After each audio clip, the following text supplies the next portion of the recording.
untuk kita menaklukkan dunia. Berlarilah tanpa lelah sampai engkau meraihnya. Laskar pelangi takkan terikat waktu. Bebaskan mimpimu di angkasa, warnai bintang di jiwa.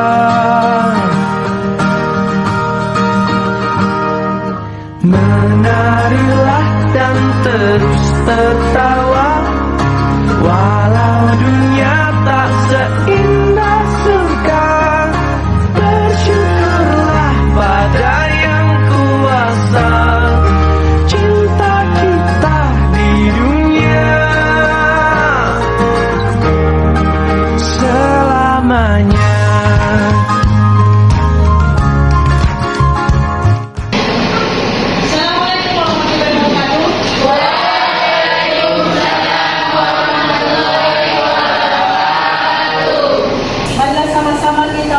Bismillah yang dipandu oleh ketua kelas. Kepada ketua kelas itu persilakan.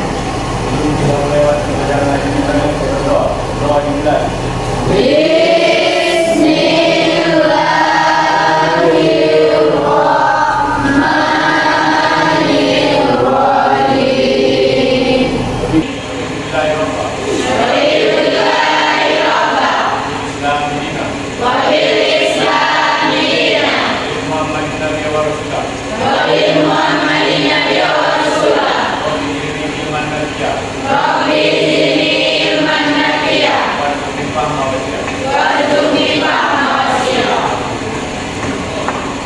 Bagaimana kabar anak-anak hari ini? Sehat semua?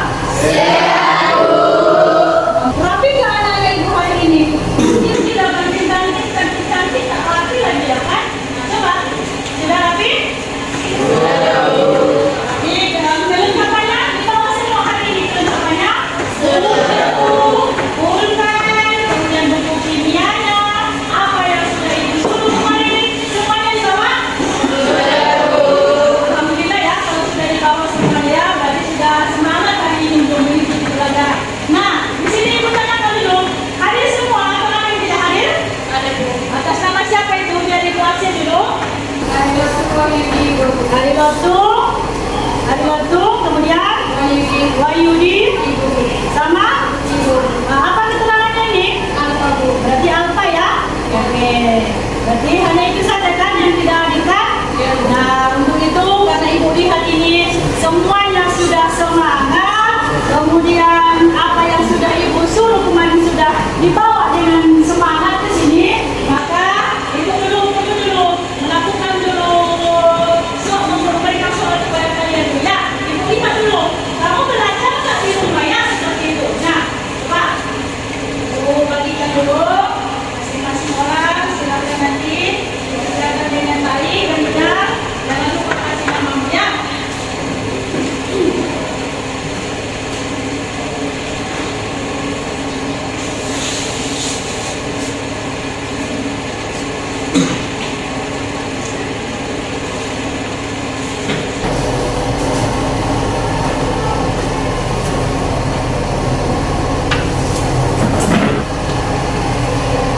Jangan lupa kasih nama ya, biar tahu nanti ibu.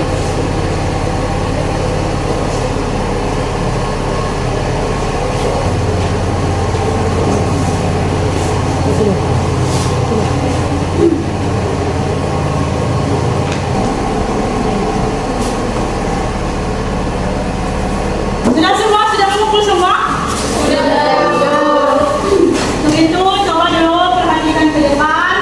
Coba fokus ke depan.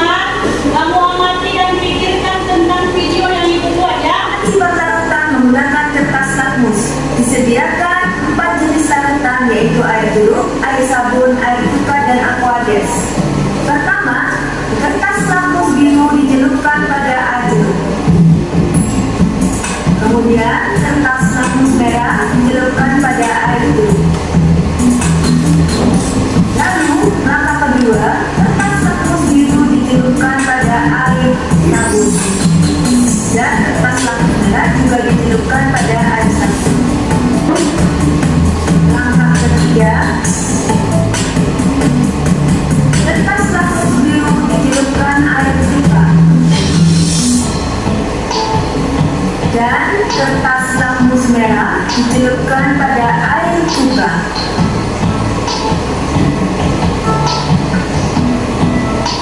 Langkah keempat, kertas lambus biru dicelupkan pada aquades. Kertas lambus merah dicelupkan pada batang tahu. Ya, sudah kamu lihat tadi tayangan dari video? Sini, dari tayangan video tersebut ada yang ingat ini materi tentang apa ini? Ya, silakan kita sekarang. Materinya adalah tentang indikator asal basa distribusi dari kertas lambus. Ya, silakan. Ada lagi yang ingin menambahkan? Menurut hasil pengamatan saya, yang pertama, saya melihat ketika kertas lambus biru dimasukkan ke dalam air jeruk berubah menjadi merah, dan ketika kertas lambus merah dimasukkan ke dalam air jeruk tetap berwarna merah. Yang kedua, saya melihat ketika kertas lambus biru dimasukkan ke dalam air sabun tetap berwarna biru, dan ketika kertas lambus merah dimasukkan ke dalam air sabun berubah menjadi warna biru. Yang ketiga, saya melihat ketika kertas lambus biru dimasukkan ke dalam air cuka berubah menjadi warna merah, dan ketika kertas lambus merah dimasukkan ke dalam air cuka tetap berwarna merah. Yang keempat, saya melihat ketika kertas lambus biru dimasukkan ke dalam air aquades tetap berwarna biru, dan ketika kertas lambus merah dimasukkan ke dalam aquades tetap berwarna merah. Mantap.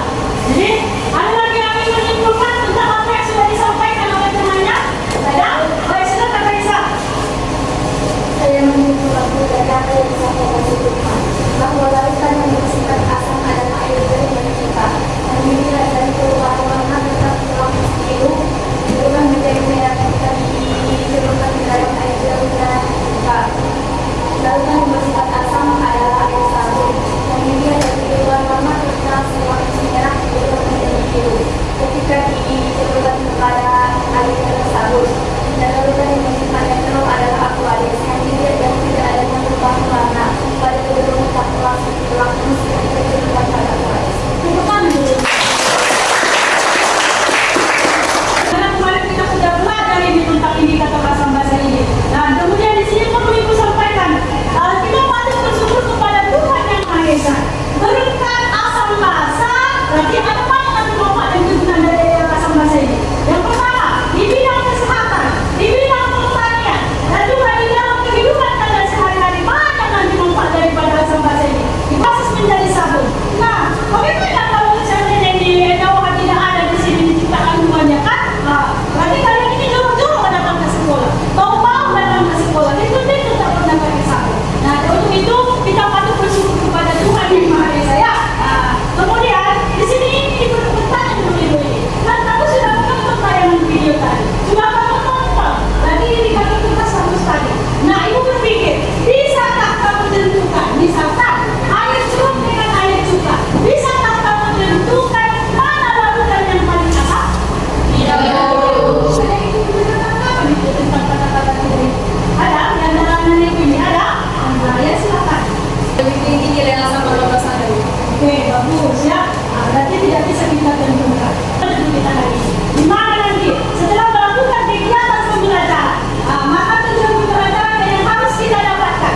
Yang pertama nanti, kamu harus mampu membedakan nanti mana larutan itu yang bersifat asam kuat, basa kuat, asam lemah, basa lemah yang ada di sekitarmu dengan benar. Itu nanti yang pertama.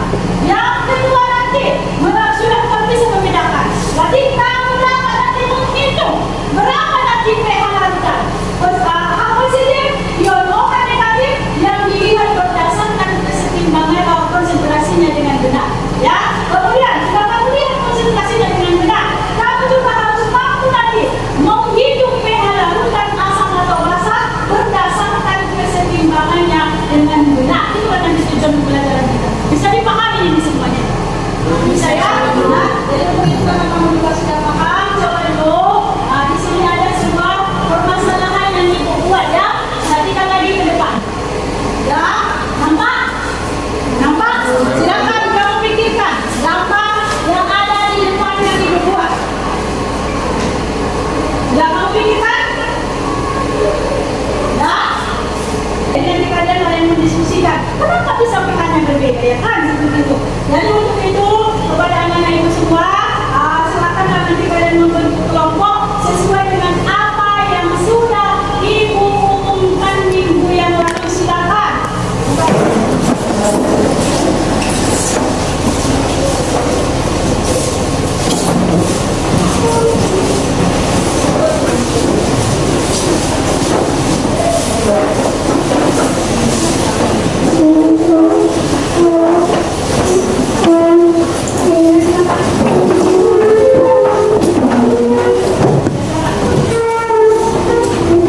Di sini ibu akan membagikan LKPD-nya ya, dengan bahan adat.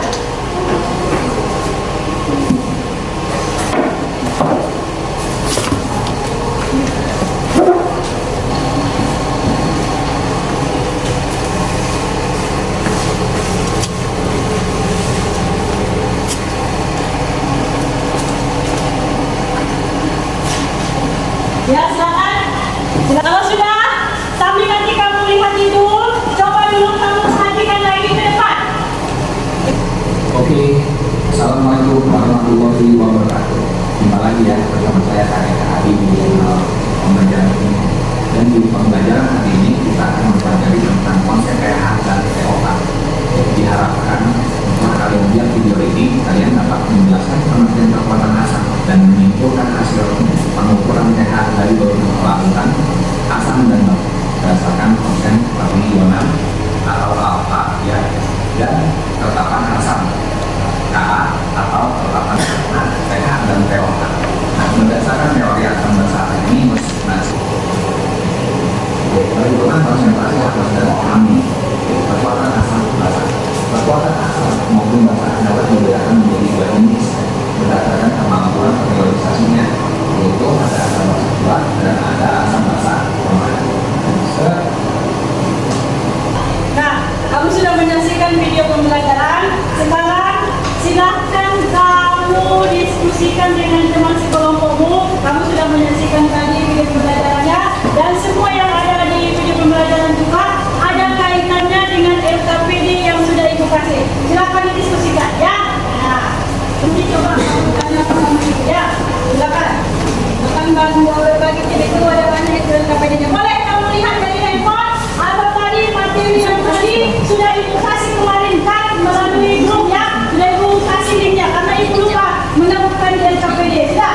Jadi boleh kamu tonton rumah, kamu boleh melihat buku, boleh melihat bahan ada yang ibu kasih untuk menyelesaikan permasalahan yang ada di LKPD. Silakan. Berbagi tim biar cepat ya. Tahu jawabannya nanti. Silakan. Kelompokku bagaimana yang ingin kamu laksanakan nanti? Ya, silakan berbagi tim.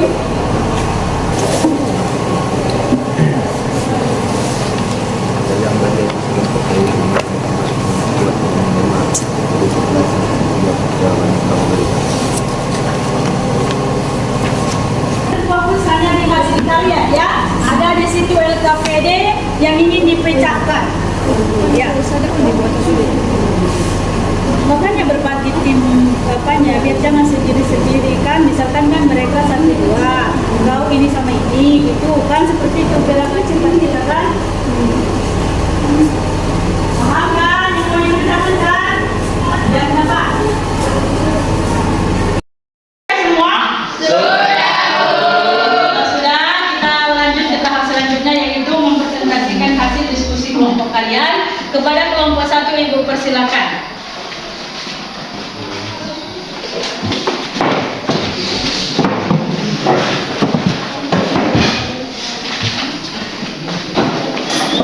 Assalamualaikum warahmatullahi wabarakatuh. Waalaikumsalam warahmatullahi wabarakatuh. Kami dari kelompok 3 ingin membacakan hasil diskusi kami, yaitu 1. Dari gambar di atas dikelompokkanlah mana yang termasuk asam kuat dan lemah. Berikan alasan setiap jawaban yang kamu berikan. Asam kuat yaitu asam klorida dan asam format. Asam lemah, asam asetat, air aki, asam karbonat dan asam sitrat. Dari penjelasan di atas kemukakanlah yang dimaksud dengan asam kuat dan basa kuat serta asam lemah dan basa lemah. Asam kuat adalah senyawa asam yang mudah melepaskan ion H+ dalam air, sedangkan asam lemah adalah senyawa asam yang sulit melepaskan ion H+ dalam air. Basa kuat adalah larutan yang dapat melepaskan semua ion-ionnya ke dalam larutan dan mengalami ionisasi sempurna. Alfa sama dengan 1. Basa lemah adalah suatu larutan basa yang melepaskan sebagian ion H dalam air. 3. Pada gambar asam cuka dan asam klorida terdapat perbedaan warna dan pH, padahal larutan bersifat asam. Apa yang menyebabkan perbedaannya? Berikan alasannya dan jawab pada kolom. Perbedaannya adalah asam klorida mempunyai sifat elektrolit yang lebih kuat dibandingkan asam cuka karena dari hasil percobaan asam cuka memiliki nyala oleh lampu. 4. Amonium hidroksida adalah senyawa yang memiliki unsur NH4OH yang memiliki titik lebur minus 91,5 derajat Celcius. Amonium hidroksida dikenal dengan nama amonia dan amonia ini digunakan pada bahan pembersih rumah tangga. Jika amonia NH4OH memiliki 0,4 m dan K sama dengan 10⁻⁻5, tentukan nilai pH larutan NH4OH. Jawab, larutan NH4OH M sama dengan 0,4 m sama dengan 4 dikali 10⁻⁻1, KB-nya sama dengan 10⁻⁻5. COH sama dengan akar KB dikali MB sama dengan akar 10⁻⁻4 dikali 4 dikali 10⁻⁻1 sama dengan akar 4 dikali 10⁻⁻6 sama dengan 2 dikali 10⁻⁻3. Selanjutnya pH. POH sama dengan minus logaritma 2 dikali 10⁻⁻3. POH sama dengan 3 dikurang logaritma 2. pH sama dengan 10 dikurang POH. pH sama dengan 14 dikurang 3 dikurang 10 dikurang 1092. pH-nya sama dengan 11 tambah logaritma 2. Dalam kehidupan sehari-hari, kalian pasti pernah mengenal makanan dari buah-buahan yang memiliki rasa asam, misalkan jeruk nipis dan belimbing ulu. Pada jeruk nipis dan belimbing banyak mengandung asam sidrat yang membawa rasa asam. Namun, apakah sama tingkat keasaman antara air jeruk nipis dengan air belimbing? Lalu, manakah yang lebih asam antara jeruk nipis dengan air belimbing? Yang lebih asam adalah jeruk nipis karena memiliki rasa asam yang sangat kuat, sedangkan belimbing ulu memiliki rasa yang asam manis dan yang memiliki rasa yang khas. Buatlah kesimpulan dari apa yang sudah kamu lihat dari tayangan video, bahan ajar, internet, dan boleh kamu buat kesimpulan dalam bentuk karya di kertas PPT, kemudian presentasikan hasilnya. Kesimpulannya yaitu pH merupakan singkatan dari power of H atau daya H yang artinya adalah logaritma negatif dari konsentrasi ion hidrogen. pH atau derajat keasaman digunakan untuk menyatakan tingkat keasaman atau basa yang dimiliki oleh suatu zat, larutan atau benda. pH normal memiliki nilai 7, sementara bila nilai pH kurang lebih dari 7 menunjukkan zat tersebut memiliki sifat basa, sedangkan nilai pH kurang dari 7 menunjukkan keasaman. Sekian langsung diskusi kami. Jika ada teman kami yang ingin bertanya, kami persilahkan. Apa saja yang dapat digunakan untuk mengukur tingkat keasaman suatu senyawa? Yaitu dengan menggunakan indikator universal atau tabel indikator pH, menggunakan pH meter, menggunakan kertas lakmus, ataupun melalui perhitungan dengan mengetahui konsentrasi suatu larutan tersebut. Baik, jika tidak ada lagi teman kami yang ingin bertanya, kami akhiri. Assalamualaikum warahmatullahi wabarakatuh.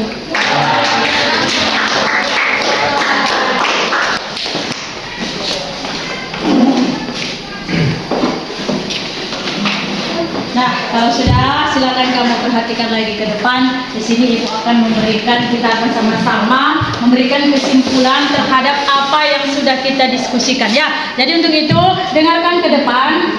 Sesuai dengan yang Ibu sampaikan tadi, judul kita, pembahasan kita hari ini adalah masih mengenai derajat keasaman P atau kebasaan, atau diistilahkan dengan pH suatu larutan. Di mana dari apa yang sudah kamu mau pecahkan permasalahannya tadi, misalkan Ibu ambil contohnya tadi.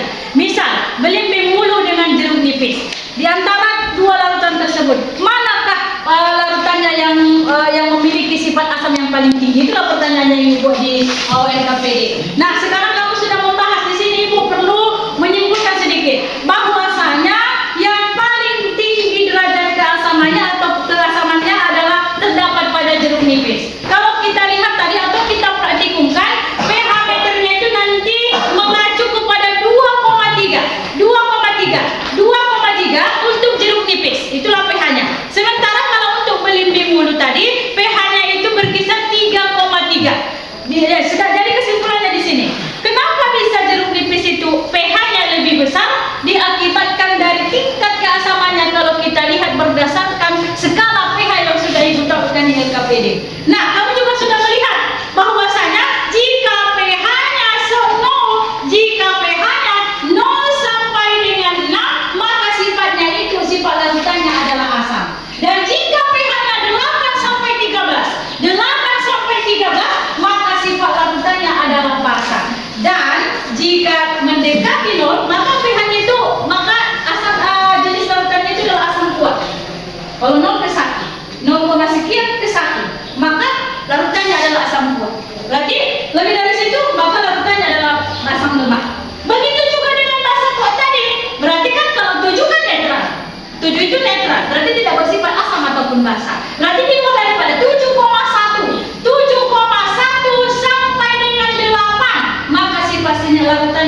sama dengan 1. Kalau kita kaitkan ke pembelajaran kita di kelas 10, kuat ini berarti ada gelembung gasnya, ada nyala lampunya. Itu dinyatakan dengan asam kuat. Nah, samalah dengan elektrolit kuat. Kemudian, yang kedua, kelompok yang kedua ada istilah basa kuat. Tak ada bedanya dengan yang tadi, cuma perbedaannya terletak pada ion OH negatifnya saja. Kalau basa kuat, berarti apabila kita larutkan dalam air menghasilkan ion OH negatif. Kalau derajat ionisasinya sama dengan 1, sama. Begitu juga dengan asam kuat tadi. Nah, kalau asam kuat rumusnya itu berarti kalau kita lihat berdasarkan tingkat konsentrasinya, H positifnya berarti A dikali MA. A ini berarti jumlah asam. Berapa nanti jumlah asam yang ada pada unsur H itu, maka dinotasikan sebagai A. Kalau MA itu kan molaritas asam. pH-nya bagaimana, Bu? Sudah dapat tadi konsentrasinya. Maka pH sama dengan min log H positif. Konsentrasi yang positif. Basa kuat juga sama. Yang membedakannya itu di mana? A-nya itu tadi kita ganti dengan B. Konsentrasinya OH negatif. Berarti B dikali MB. Ada bedanya sedikit. Kalau dia basa kuat, cari dulu berapa nilai POH-nya. POH-nya dulu min log konsentrasi OH negatif. Dapat POH, barulah pH. pH sama dengan 14 dikurang POH. Asam lemak. Kalau asam lemak ini beda lagi. Berarti kita lihat berdasarkan kesetimbangannya. Kan itu tujuan kita. Berarti ada nanti akar Ka dikali Ma. Konsentrasi H positif akar Ka dikali Ma. Baru pH-nya sama dengan bila konsentrasi H positif. Nah, begitu juga dengan basa lemak. Kalau kita lihat berdasarkan kesetimbangannya, konsentrasi OH negatif sama dengan akar KB dikali MB. Baru nanti PO sama dengan bila konsentrasi OH negatif, pH sama dengan 14 dikurang POH. Bisa dipahami semua? Nah, Ibu bertanya dulu, sesuai dengan apa yang sudah disampaikan tadi. Ibu sampaikan tadi, misalkan Ibu bala dulu H2SO4. Coba dulu H2SO4, coba dulu 5. Berapa jumlah A di situ? Berapa nilai A? H2SO4. Jadi berapa jumlah HA-nya? Berarti 2 ya. Serima sudah paham berarti. Kalau misalkan Ibu buat H3PO4, coba berapa jumlah A-nya? 3. Berarti kalau kita masukkan ke rumus, berarti coba dulu ya, Ibu masukkan ke rumus. Misalkan, tentukanlah konsentrasi H positif H3PO4 0,01. Jadi bagaimana? Coba, ada yang bisa?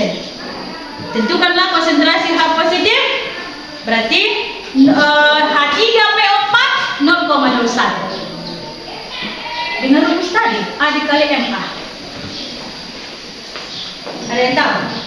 Tentukanlah konsentrasi H positif. H3PO4 hanya berapa tadi? 3. Berarti 0,01 jadi berapa? 0,01 M. Berarti berapa? Berapa jadinya? 3 dikali berapa? 0,01. Berarti ini nanti yang perlu dipelajari ya. Jadi Ibu rasa tadi sudah agak sedikit paham dengan apa yang kita sampaikan. Nah, karena waktunya juga tinggal sedikit lagi, Ibu kasih waktu sebentar. Coba dulu kamu berkumpul kembali ke kursi masing-masing biar kita masuk tahap refleksi. Sudah tahap evaluasi. Silakan berkumpul ke masing-masing.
Silakan dikerjakan, silakan dikerjakan.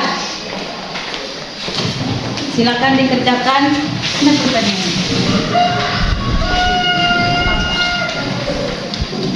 Silakan.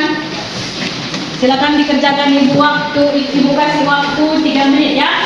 Silakan.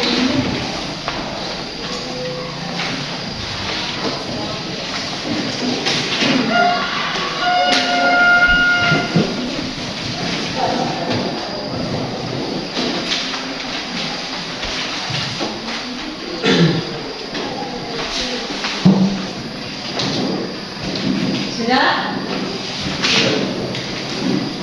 Kalau sudah dari ini dulu, biar nggak terlalu banyak kali dari sini juga. Agak cepat, Bang.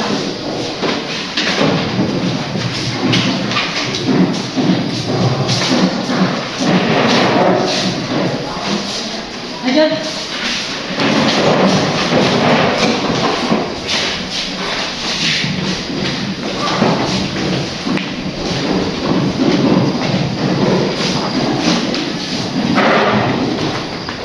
Lanjut.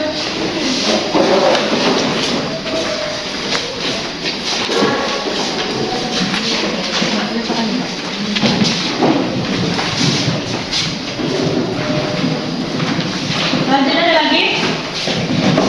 Lanjut.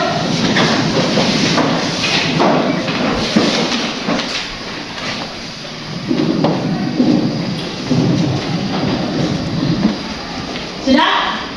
Nah, di sini karena ibu sudah menguji seberapa jauh kemampuan kamu. Jadi di sini nanti sebelum ibu bagi ini ada lembar refleksi untuk diri kalian sendiri. Ini besok aja dikumpul karena waktu kita juga tinggal sedikit. Tapi sebelum ibu membagikan refleksi ini, coba dulu ibu tanya dulu mana si Rima ini. Rima dulu ya yang ibu tanya. Nah di sini Rima, apakah ada kesulitan yang kamu alami hari ini ketika kita sedang melaksanakan kegiatan pembelajaran? Tidak Bu, karena dengan pembelajaran hari ini saya dapat mengetahui yang mana asam dan yang mana basa, dan saya juga dapat mengetahui cara menentukan jumlah pH. Oke, kalau si Santi, apakah kamu merasa senang atau bagaimana Santi hari ini pembelajaran kita hari ini? Iya Bu, karena kami lebih bisa mandiri untuk menyelesaikan permasalahan dan bahkan kami bisa bekerja sama dengan baik untuk menyelesaikan materi pembelajaran hari ini Bu. Nah, terima kasih. Berarti semua berjalan sesuai dengan keinginan kita. Karena waktu kita juga tinggal beberapa menit lagi. Jadi untuk itu perlu Ibu sampaikan di sini bahwa pembelajaran kita untuk minggu yang akan datang adalah mengenai pH campuran suatu larutan. Jadi Ibu harapkan banyaklah belajar di rumah. Jadi untuk itu karena tadi kita sudah awali dengan bismillah, maka sekarang kita sama-sama mengakhiri dengan hamdalah.